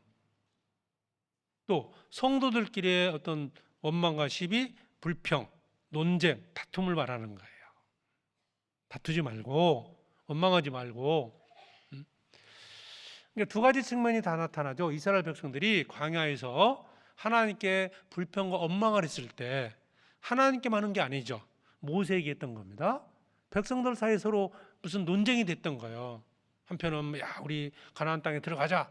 어떤 사람들은 안 된다. 논쟁거리가 된 거예요. 하나님의 뜻은 가나안 땅에 들어가는 거였죠. 근데 어떤 사람은 들어가자. 여호수아 갈렙은 들어가자. 나머지 10명은 절대 들어갈 수 없다. 막 다툰 거예요. 자기 생각을 갖고 다툴 게 아니고요. 하나님의 뜻이 무엇인지를 알고 거기에 순종을 해야 됩니다. 우리가 이제 뭐 교회에서도 그럴 수도 있고 구역에서도 그럴 수 있어요. 원망과 시비가 없이 하라. 구역을 통해서 교회를 통해서 하고자 하는 일들이 있습니다. 그러면 그런 일에 좀 더 큰 마음을 좀 넓혀 가지고요. 거기에 마음을 합하고 뜻을 합해서 같은 길을 가야 돼요. 그런 마음을 갖고 살아야 그 안에서 기쁨을 누리는 거예요. 크게 보면 하나님의 뜻입니다. 좁혀보면 교회의 뜻일 수도 있고 좁혀보면 구역의 뜻일 수도 있어요. 원망과 시비가 없이 하라는 겁니다. 하나님의 뜻이라고 믿어진다면 믿음이 먼저입니다. 그렇게 여겨져야 돼요. 그래야 기쁨으로 동참하는 거거든요. 그런데 거기에 대해서 자꾸 어떤 불평, 시비, 원망과 시비가 없이 하라고 그랬잖아요. 그러면 그게 기쁨을 누리겠습니까? 어떤 결과가 만들어져도 절대 기뻐할 수 없는 거예요. 그게 왜 저렇게 했을까? 저 김치 저렇게 담아야 되는데 왜 이렇게 했을까? 바자회 때 파는 내내 불평 속에서 있는 거예요. 바자회 3주라고 했죠? 3주 내내 원망과 불평 속에 사는 거예요. 뭐 음식을 이렇게 해야 되는 저렇게 해야 되는데 막 하면서 저렇게 해서는 팔리겠나, 이렇게 해야 팔리는데 뭐 이러면서요. 작은 일이지만 그럴 수 있다는 거죠. 그러면 그 안에서 기쁨을 누리겠어요, 여러분? 기뻐할 수 없는 겁니다. 마음을 아파잖아요. 근데 봐요, 자기 주장했던 분들은 그렇게 하면 기뻐야 슬퍼요? 기쁘죠. 막 합니다. 서로 마음을 합해 보시면 그 안에서 기쁨을 누릴 수 있습니다. 주님은 우리 각자를 생각해 본다면 나 개인에게 소원을 두고 행하시는 게 있습니다. 교회를 통해서 행하고자 하는 일이 있습니다. 그 일에 불평하지 말고 원망하지 말자. 예? 원망과 시비가 없이 하라. 그러면 기쁨을 누릴 수 있습니다. 사사기 5장에 보면 이제 사사기는 이제 이스라엘이 이제 가나안 땅을 정복한 이후에 자꾸 이제 주변 그들이 범죄했을 때 주변 나라들이 쳐들어오잖아요. 그때마다 전쟁을 했거든요. 근데 이제 사사기 5장에 보면 각 지파별로 전쟁에 동참하는 지파가 있었고 그러지 못한 지파도 있었어요. 다른 지파들은 열심히 전쟁하는데 자기 일터에서 한가롭게 피리스를 들고 바닷가에서 배 위에 올라가서 물고기 잡고 양을 치는 사람도 있었고 마음의 갈등을 하면서 살핌이 있었다. 갈까 말까. 다 전쟁하고 있는데 그 목초지에서 양 치우면서 피리 소리 들으면서 마음이 편하겠어요? 기쁘겠어요? 슬프겠어요? 근심이에요, 근심. 자, 우리가 교회 안에서 여러 가지 일들을 하지 않습니까? 다 동참하고 있는데 자기는 어떤 일 때문에 어떤 특별한 사유가 있을 수도 있겠죠? 근데 갈까 말까 막 갈등하면 기뻐하겠습니까? 그게 기쁨이 없죠. 동참하는 것이 기쁨이 될 겁니다. 그래서 주 안에서 누리는 기쁨은 하나님의 선하신 뜻을 알고 그 일에 동참하는 가운데 여기 있는 것처럼 원망과 시비가 없이 해야 돼요. 원망과 동참하기는 하는데 마음에 어떤 불편함이 있다. 절대 기뻐할 수 없습니다. 원망과 시비가 없이 하라는 겁니다. 자, 그리고 다섯 번째로 빌립보서 3장입니다.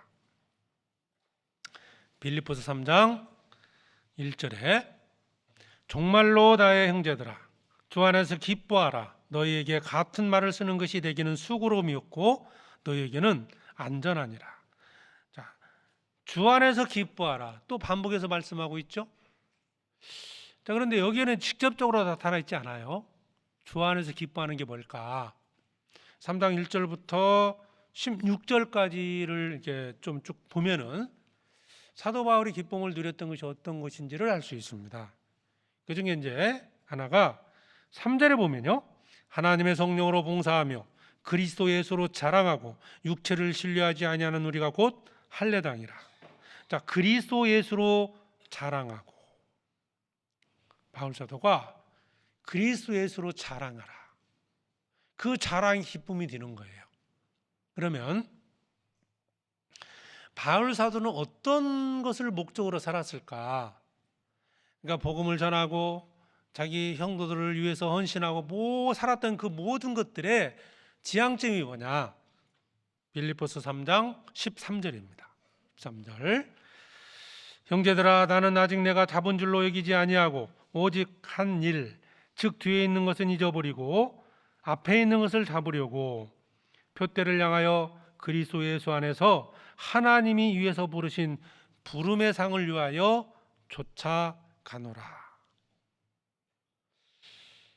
부름의 상이죠, 상. 바울 사도가 기쁨을 누렸던 것 중에 하나가 뭐냐? 상을 위해 살았던 거예요. 상을 바라고. 내가 이렇게 살아갔을 때 주님이 약속하신 상이 있다는 것을 알았어요. 그것이 바울 사도에게 기쁨이 된 겁니다.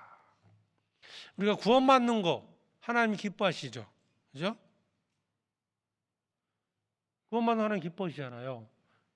우리도 구원받을 때 기쁨이 드는 거예요. 하나님은 상을 약속했습니다. 상을 위해 살아가는 것을 하나님이 기뻐하시는 거예요. 또 한 가지, 우리도 상을 알게 될 때, 상을 바라고 살아갈 때 그 상을 얻게 되는 것에 대한 기쁨이 생기는 겁니다. 그러니까 이 달리기 선수가 올림픽이든 월드컵이든 축구를 하든 달리기를 하든 달리기 선수가 열심히 달려서 골인전까지 1등 했을 때 얻어진 상이 있기 때문에 열심히 달리지 않습니까? 1등 했다, 얼마나 기쁘겠습니까? 영광이 주어지기 때문에 그런 거죠. 그러면 우리가 주 안에서 항상 기뻐하기 위해서는 죽는 날까지 상을 위해서 달려갈 때입니다. 상을 위해서. 부름의 상을 위하여 쫓아가노라 그랬죠? 주님이 약속하신 상이 있습니다. 세상이 주는 상과는 다르지 않습니까? 선거를 통해서 대통령이 되고 국회의원이 되고 시장이 된다. 4년 5년짜리 아닙니까? 열심히 해서 당선이 됐어요. 4년 5년짜리입니다. 영원한 건 없거든요. 근데 우리가 얻게 되는 상은 영원한 겁니다. 그 영원한 상급을 위해 살아갈 때, 그 상급을 위해 살아가는 것, 그것이 주 안에서 누리는 기쁨입니다. 주 안에서 항상 기뻐하라. 즉 상을 위해서 끝까지 달려간다면 그게 항상 기뻐할 수 있는 거예요. 왜? 나는 상을 위해서 지금 매일매일 상을 얻기 위해 살아갔고 오늘 하루 수고한 만큼의 상이 있기 때문에 우리는 그 상을 바라보고 기뻐할 수 있잖아요. 이해 되셨죠? 예? 그거 금방. 예. 내가 오늘 기뻐할 수 있는 근거가 뭐예요? 내가 주를 위해서 무엇인가를 했다 오늘. 하나님 영광을 위해서 복음을 위해서 이게 냉수 한 그릇 떠줘도 상을 잃지 않는다고 말씀했기 때문에 내가 무엇인가를 했다. 그러면 이것이 상으로 주어지는 거 아닙니까? 그게 기쁨이 될 거 아니냐고요. 그러면 주 안에서 항상 기뻐할 수 있어요. 어떻게 내가 항상 기뻐할 수 있을까? 저도 이제 이거에 대해 정확히 이제 정리가 안 됐을 때는 이거 어떻게 항상 기뻐할 수 있을까? 자, 이해가 안 됐었는데요. 묵상하고 이제 말씀을 준비하면서 이렇게 하면 이렇게 하는 게 항상 기뻐할 수 있는 거구나. 오늘 내가 했던 일을 생각해 보는 거예요. 기쁨이 되지 않겠어요? 그러면 항상 기쁨 가운데 살아갈 수 있습니다. 어떻게 해요? 상을 위해서 달려가는 겁니다. 이방인들도 불신자들도 어떤 것을 얻기 위해서 얼마나 열심히 뛰겠습니까? 시장 하나 되기 위해서 얼마나 애를 썼겠습니까? 평생을 투자하거든요. 우리도 영원한 상급, 멸관을 위해서 열심히 살아가야 됩니다. 고린도전서 9장 24절에도 상을 얻도록 너희들 같이 다름질하라 그랬죠? 다름질하라. 계속 달려가면요 42.1km 꼬린지점까지 달려가지 않습니까? 계속 달리는 거. 결국 1등 한다면 멸관을 얻지 않습니까? 우리에게도 그런 영광이 있습니다. 그 영광을 얻기 위해서 열심히 달려야 됩니다. 상을 얻게 달려가는 것이 또 그 안에 누리는 기쁨, 이게 주 안에서 누리는 기쁨이고요. 빌립보서 4장 4절입니다. 주 안에서 항상 기뻐하라. 내가 다시 말하노니 기뻐하라. 그러면 여기서 주 안에서 항상 기뻐하는 게 뭘까? 6절입니다. 아무것도 염려하지 말고 오직 모든 일에 기도와 간구로 너희 구할 것을 감사함으로 하나님께 하리라. 그리하면 모든 지각에 뛰어난 하나님의 평강이 그리스도 예수 안에서 이 마음과 생각을 지키시리라. 자, 내용이 뭘까요? 항상 기뻐하는, 주 안에서 기뻐하는 게 뭐예요? 염려하지 않고 하나님께 간구하는 거죠. 하나님께 의지하는 거예요. 내 미래에 대해서 염려가 되기 시작하면요 기쁨은 사라집니다. 아무것도 염려하지 말고 하나님께 간구하라. 즉 하나님을 의지하고 하나님께 기도하라는 거예요. 하나님을 의지하라. 모든 걸 하나님께 맡기고 살라는 거예요. 그래야 기쁘지 않겠습니까? 당장에 내일 뭐 먹을까, 뭐 한 달 후에 어떻게 될까, 뭐 이거 걱정이 시작하면요, 기쁜 일이 있어도 기뻐할 수가 없는 거예요. 대부분은 오늘 기쁜 일이 있는데 내일 염려 때문에 기쁨을 잃는다고 그래요. 좋은 일이 있어요, 지금. 근데 내일 뭔가 일이 있어. 이것 때문에 오늘 내게 얻어진 이 기쁨을 누리지 못하는 거예요.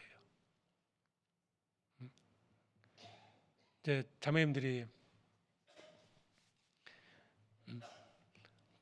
뭐 점심을 먹으면서요, 잘 준비를 했어요. 그러면 그냥 그 점심 맛있게 먹으면 되잖아요. 아유, 오늘 저녁밥은 뭐지? 그 걱정하느라 밥을 못 먹어. 실컷 고생해 놓은 거 이거 기쁨 누리고 그때 가서 또 하면 될 걸. 미리 걱정을 하는 거예요. 어찌 보면 우리가 이제 그런 신앙생활이 되면 안 된다는 거예요.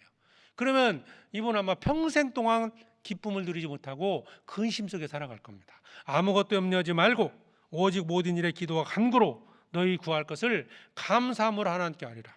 하나님 의지하고 사는 거예요. 다 해주신다 믿고, 뭐 노려오지 말라는 의미가 아니에요. 기쁨을 누리기 위해서. 주 안에서 항상 기뻐하는 길은 뭐냐? 전적으로 하나님을 의지하고 살면 되는 거예요.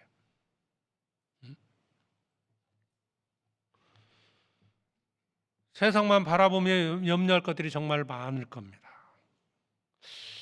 그런 생각 해보셨어요? 만약에 이 고양시에서, 파주도 계시지, 파주시에서 나 혼자다. 그럼 당장 뭐 걱정해야 돼요? 걱정할 거 많습니다. 뭐 나 혼자 산다. 그러면 농사도 내가 지어서 쌀 농사도 내가 지어야 되고 뭐 모든 걸 내가 다 해야 돼요. 차를 한번 타고 뭐 기름을 넣고 모든 것들 내가 혼자 해야 되죠. 근데 지금 다 준비가 돼 있잖아요. 뭐 주유소 하는 분도 있고 식당 하는 분도 있고 농사 짓는 분 있고 다 해서 뭐 어쨌든 편하게 살아가지 않습니까? 그런 것처럼 실은 하나님이 계심으로써 이 모든 것들이 준비된 거거든요. 그러면 염려할 필요 없이 하나님을 의지하고 살아가면 항상 기뻐하라. 주 안에서 항상 기뻐할 수 있는 거예요. 그러지 않습니까? 왜? 주님이 나를 책임져 주신다는 믿음을 갖게 될 때 주 안에서 항상 기뻐할 수 있는 거예요. 그래서 이 빌립보 4장 4절에서 9절까지 내용은 결국 바울 사도가 그랬죠. 주 안에서 기뻐하라. 그러면서 권고한 것이 바울 사도가 실제로 그렇게 살았거든요. 아무것도 염려하지 않고 하나님께 간구하고 살았어요. 그러니까 주 안에서 기쁨을 누릴 수 있었던 겁니다. 하나님께 아뢰라. 나의 기도를 들으시는 하나님이 함께 하십니다. 그게 주 안에서 항상 기뻐할 수 있는 길이에요. 하나님을 의지하지 못하고 자꾸 염려가 돼요. 기뻐하라 해서 기쁨이 생기겠어요? 걱정되는데 지금 전적으로 맡겨질 때 기쁨이 오는 거예요. 그래서 기뻐하라 명령하는 겁니다. 기뻐하라. 기쁨은 저절로 주어지는 게 아니에요. 가만히 있으면 기쁨이 오는 게 아니에요. 하나님을 전적으로 의지해야 됩니다. 적극적으로 내가 동참해야 될 일들이 있다는 거예요. 그걸 내가 하지 않으면서 나는 기쁨이 없어요. 그렇죠. 본인이 적극적으로 기쁨을 찾지 않는데 어떻게 기쁨이 오냐고요. 나에게는 즐거움이 없어요. 즐거움을 누릴 수 있도록, 기쁨을 얻을 수 있도록. 구원받지 않은 사람은 구원받는 게 평강, 기쁨이 생기는 거고, 구원받은 이후에 우리가 주 안에서 항상 기쁨을 누리기 위해서는 말씀드린 내용대로 살아가야 됩니다. 미래에 대한 염려는 하나님에 대한 불신에 생기는 겁니다. 염려하면서 기뻐할 수는 없습니다. 염려를 주께 맡기면 주님이 책임져 주시고 그로 인해서 기쁨이 생기고 이것이 주 안에서 기뻐하는 겁니다. 자, 또 하나가 빌립보서 4장 10절입니다. 빌립보 4장 10절. 내가 주 안에서 거기 기뻐함은 너희가 나를 생각하던 것이 이제 다시 싹이 나미니 너희가 또한 이를 위하여 생각은 하였으나 기회가 없었느니라. 자, 여기에 내가 주 안에서 크게 기뻐함, 이제 구체적으로 설명되어 있어요. 바울 사도가 기뻐한 내용이 뭘까? 어떤 것 때문에 바울 사도가 주 안에서 크게 기뻐했을까? 내용은 14절입니다. 그러나 너희가 내 괴로움에 참게 참여했으니 잘하였도다. 바울 사도의 고난에 동참한 게 있어요. 그 고난에 동참한 게 뭐냐? 11절 보겠습니다. 내가 궁핍함으로 말하는 것이 아니라 어떠한 형편에든지 내가 자족하기를 배웠느니 내가 비천에 처할 줄도 알고 풍부에 처할 줄도 알아 모든 일에 배부르며 배고픔과 풍부의 궁핍에도 일체의 비결을 배웠노라. 바울 사도가 말을 하죠. 궁핍함으로 말하는 것이 아니다 그랬어요. 그런데 바울 사도 일에 동참했다 그랬어요. 즉 바울 사도가 이제 복음을 전하는 일에 물질이 필요했던 겁니다. 그죠? 재정적 후원을 빌립보 교회 성도들이 한 거예요. 그런데 바울 사도는 빌립보 교회 성도들이 도와주지 않아도 하나님을 의지하고 자기는 살 수 있다라는 거예요. 13절에 내게 능력 주시는 자 안에서 내가 모든 것을 할 수 있느니라. 그러나 너희가 내 괴로움에 함께 참여했으니 잘하였도다. 바울 사도가 기뻐했던 게 뭐냐? 빌립보 교회 성도들이 바울 사도의 고난에 동참한 거예요. 그게 뭐였죠? 바로 그들에게 쓸 것을 보내줬다. 16절 보겠습니다. 16절에 데살로니가 있을 때에도 너희가 한 번, 두 번 나의 쓸 것을 보내었도다. 그 물질을 바울 사도에게 후원한 겁니다. 복음을 전한 데 있어서. 그런데 이것이 바울 사도에게도 기쁨이었고 왜 기뻐했느냐? 첫 번째가 이것은 하나님을 기쁘시게 한 겁니다. 18절입니다.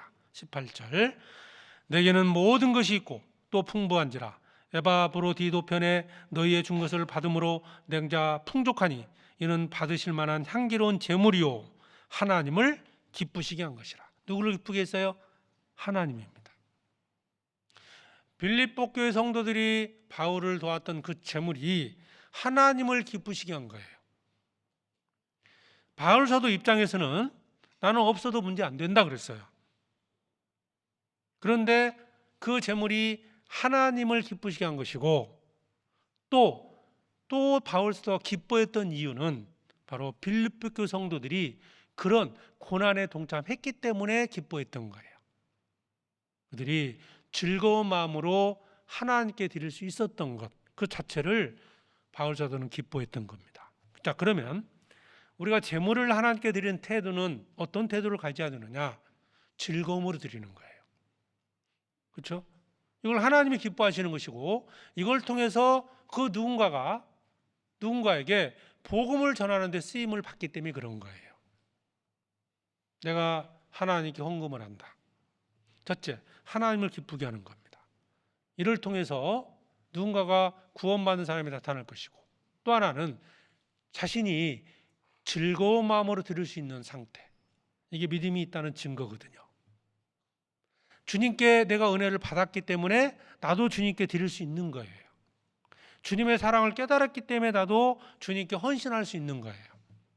그것이 믿음이 있다는 증거고 그것을 바울 사도는 기뻐했던 겁니다. 그래서 주 안에서 항상 기뻐한다라고 했을 때 주 안에서 드리는 기쁨이 뭐냐? 바로 주님께 제물을 드리는 거예요. 내가 구원받지 않았다면 기쁨으로 드릴 수가 없어요. 왜? 주님께 받은 은혜가 없는데 어떻게 내가 주님께 드릴 수 있겠습니까? 주님께 받은 은혜가 있다면 기꺼이 즐거움으로 주님께 드릴 수 있는 거예요. 주 안에서 항상 기뻐하라. 7번째는 바울 사도는 제물을 드리는 것으로 말씀하고 있습니다.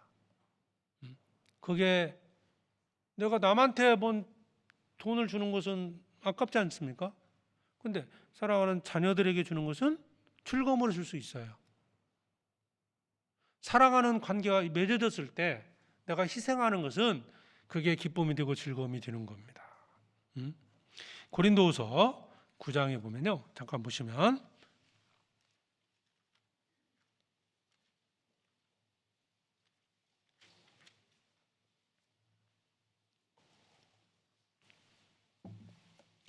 고린도후서 9장 7절입니다. 각각 그 마음에 정한 대로 할 것이요 인색함으로나 억지로 하지 말지니 하나님은 즐겨내는 자를 사랑하느니라. 즐겨내는 자를 사랑하시느니라. 즐겨낸다. 자, 이 말을 오해하는 분들이 많이 있어요. 즐겨내지 않으면 하지 말라는 소리구나, 그런 뜻일까요? 구원받은 사람은 즐겨낼 수 있는 거예요. 즐겨내는 자를 사랑한다. 왜? 은혜거든요. 구원받은 것도 은혜고. 그래서 그 8절에 보면 하나님이 등이 모든 은혜를 너희에게 넘치게 하시나니, 모든 은혜를 넘치게 하셨다. 이 은혜가 뭘까요? 하나님께 즐겁게 드릴 수 있는 그 믿음 자체도 은혜입니다. 그러니까 구원받은 것이 은혜고, 그 은혜에 감사해서 또 내가 그 믿음을 갖고 주님께 드릴 수 있는 것도 은혜라는 거예요. 그걸 말씀하고 있는 겁니다. 즐겨내는 자,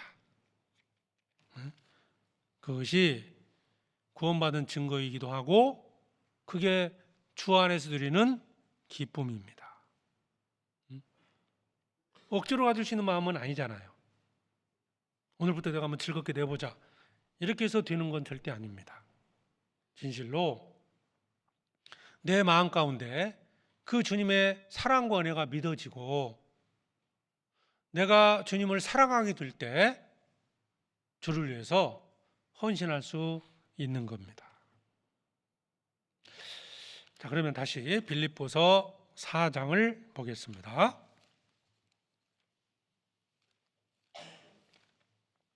4절에 빌립보서 4장 4절, 주 안에서 항상 기뻐하라. 내가 다시 말하노니 기뻐하라. 오늘 주 안에서 기뻐하라, 항상 기뻐하라. 주 안에서 기뻐하는 것이 뭐냐? 구체적으로 이 빌립보서 안에서만 좀 찾아본 겁니다. 교회에서 교제하고 그리스도를 전파함으로 드리는 기쁨이 주 안에서 기뻐하는 겁니다. 한번 우리 각자를 돌아봤으면 합니다. 내가 교회 안에 적극적으로 교제에 동참하고 있고 복음을 전하는 일에 동참하면서 누리는 기쁨, 이게 주 안에서 누리는 기쁨입니다. 다른 사람을 돌아보고, 즉 형제자매를 돌아보고 형제자매를 위해서 헌신하면서 하나님의 뜻을 알고 하나님의 뜻을 이루어가는 것, 그 가운데서 드리는 기쁨입니다. 기뻐할 수 있잖아요, 우리는 그 안에서. 또 상급을 바라보고, 하나님의 약속의 상급이 있잖아요. 상급을 바라보고 하나님을 의지하면서 헌신하며 누리는 기쁨, 이것이 주 안에서 누리는 기쁨입니다. 헌신, 재물을 드리고 염려하지 않고 하나님을 의지하고 주님의 약속하신 상급을 바라보면서 그 헌신하고 재물을 드리는 것 자체가 기쁨이 될 때, 이것이 주 안에서 드리는 기쁨입니다. 뭐 이외에도 이제 주 안에서 드리는 기쁨은 많이 있을 거예요. 그런데 이제 이 빌립보서 안에서만 좀 정리를 해봤는데요. 그래서 우리 삶이 구원받은 기쁘잖아요. 주님 앞에 서는 그날까지 기쁘게 살아가야죠. 그러기 위해서는 내가 적극적으로 해야 될 일이 있어요. 내가 적극적으로 교제에 동참하고 적극적으로 헌신하고 봉사하면 그 기쁨을 누리는 거예요. 경험하지 않으면 이게 기쁨을 누릴 수가 없는 겁니다. 해보고 해봤더니 기쁜 거예요. 좋은 거예요. 내가 봉사해서 어떤 분이 막 즐거워하고 있다. 내가 신방을 했는데 찾아갔는데 그분이 마음을 열고 다시 교제 회복해서 열심히 살아간다. 그 모습 보면 얼마나 기쁘겠어요. 말썽 꾸러기 집에 아들이 갑자기 얘가 변해가지고요, 정말 착실하게 살아간다. 얼마나 부모는 기쁘겠습니까? 그렇게 해야지 얼마나 자녀를 위해서 기도하고 노력을 했겠습니까? 그래서 주 안에서 누리는 기쁨, 주 안에서 항상 기뻐하기 위해서는 내가 적극적으로 뭔가를 해야 한다는 거 말씀드린 것을 기억하시고요. 주 안에서 항상 기뻐하는 그런 신앙생활이 되기를 바랍니다. 기도하겠습니다. 자비로우신 아버지 하나님 감사합니다. 오늘 빌립보서 4장을 중심으로 주님이 주시는 교훈을 함께 얻었습니다. 바울 사도께서 먼저 주 안에서 항상 기쁨 가운데 살아갔고 또 그것을 우리에게 권고하고 있습니다. 주님, 우리 각 사람이 구원받은 모든 그리스도인들이 주 안에서 항상 기쁨을 누리며 살아갈 수 있도록 도와주시고 인도해 주시기를 간구합니다. 복음의 교제 안에서 함께하고 또 복음을 증거하고 또 하나님 말씀에 순종하면서 그 기쁨을 누리게 해주시고 주를 위해서 헌신하고 형제 자매를 위해서 봉사하며 또 교회를 위해서 헌신하는 가운데 주님이 주시는 그 놀라운 기쁨을 누리게 해주시옵소서. 한 사람도 이 거룩한 무리 가운데 이뤄지지 않도록 지켜주시옵소서. 해외에서 선교 사역을 감당하고 있는 선교사들과 형제 자매들 낭망치 않도록 말씀으로 위로해 주시고 끝까지 복음을 증거하다가 주님을 만나게 해주시옵소서. 이제 이번 또 은장의 집회가 계획되어 있습니다. 말씀을 전하는 또 이종환 목사님 지혜와 능력 더해 주시고 또 말씀 듣는 모든 각 사람의 마음을 열어 주셔서 이번에 많은 분들 구원받고 천국의 소망을 갖게 해 주시옵소서. 우리를 사랑하시는 예수 그리스도의 이름으로 기도드립니다. 아멘.